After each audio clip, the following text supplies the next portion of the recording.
Assalomu alaykum hammaga. Alisher Group kanaliga xush kelibsiz do'stlar. Do'stlar, bugun sizlar bilan juda ham foydali bo'lgan videorolik olib chiqaman. Do'stlar, bugungi videoroligim albatta notebooklar haqida bo'lib, do'stlar, bu videoroligimda siz notebooklarning top 10 talikka kiritilgan eng kuchli notebooklar haqida bilib olasiz do'stlar. Albatta bu notebook sotib olgan paytingizda juda ham asqotadi do'stlar. Do'stlar, siz tayyormisiz? Biz videoni boshlaymiz. Albatta do'stlar, aytgancha videoni ko'rishdan oldin bir dona like tugmachasini bosib qo'ying. Agarda videomizni oxirigacha ko'rib, agarda montaj qilish jarayonlari sizga manzur kelmagan bo'lsa do'stlar, bemalol kommentariyaga o'z fikringizni yozing. Agarda do'stlar biron bir mavzu sizga qiziq bo'lsa yoki boshqa bir mavzular haqida siz bilmoqchi bo'lsangiz, bemalol kommentariyaga yozib, men sizlarga qo'ldan kelgancha o'sha video haqida, o'sha mavzu haqida video chiqaraman do'stlar. Do'stlar, bu video roligimning asosiy ma'lumotlarini men ijtimoiy tarmoqlardan olganman do'stlar.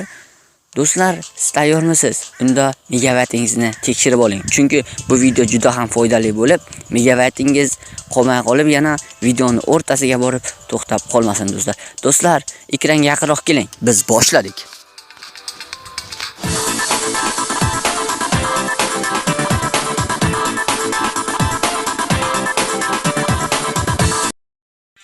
Do'stlar, bizning reytingimizdagi Lenovo ThinkPad XL Kanban notebooki o'rin olib turibdi.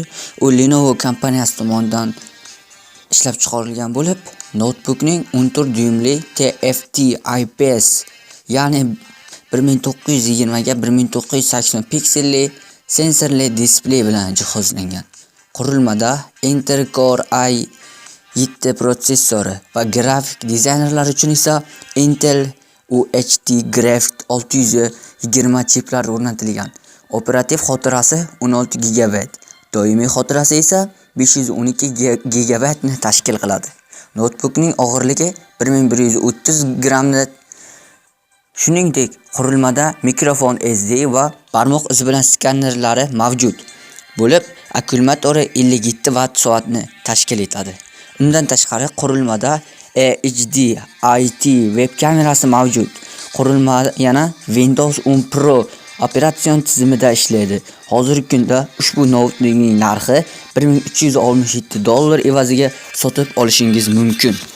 Bizning keyingi kompyuterimiz Microsoft kompaniyasining Laptop 2 notebooki egallab turibdi. Notebook 13.5 dyuymli, ya'ni 2256 ga 1504 pikselli sensorli IPS bilan, ya'ni 201 ppi display bilan jihozlangan. Qurilmaga Intel Core i7 protsessori va grafik uchun Intel UHD grafiki 620 chip o'rnatilgan. Operativ xotirasi 8 GB, doimiy xotirasi esa 512 GB ni tashkil etadi.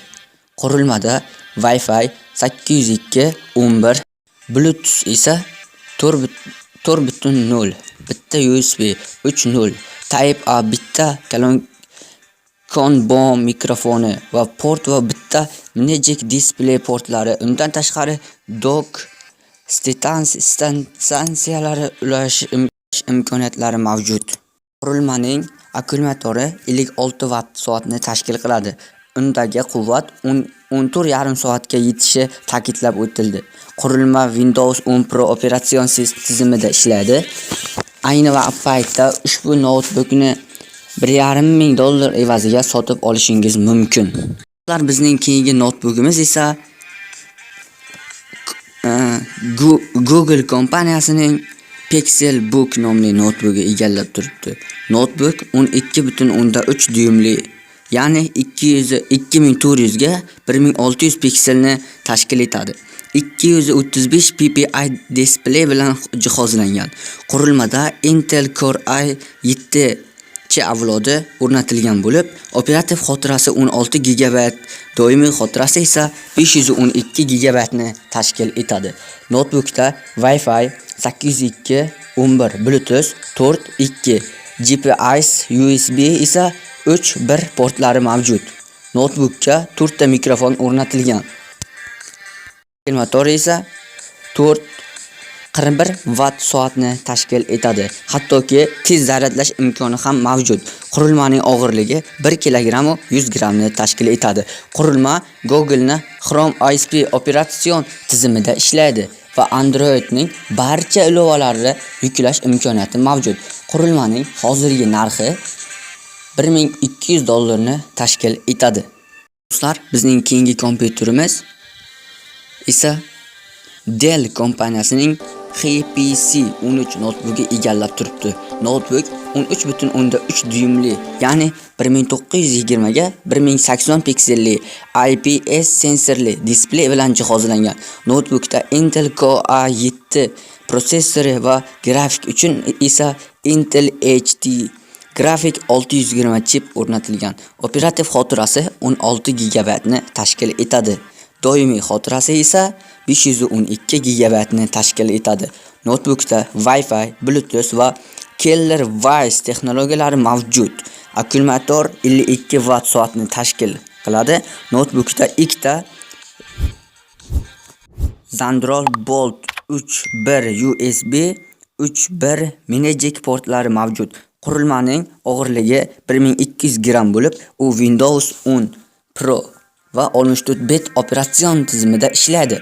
Qurilmani hozirgi paytda $1642 ga sotib olishingiz mumkin.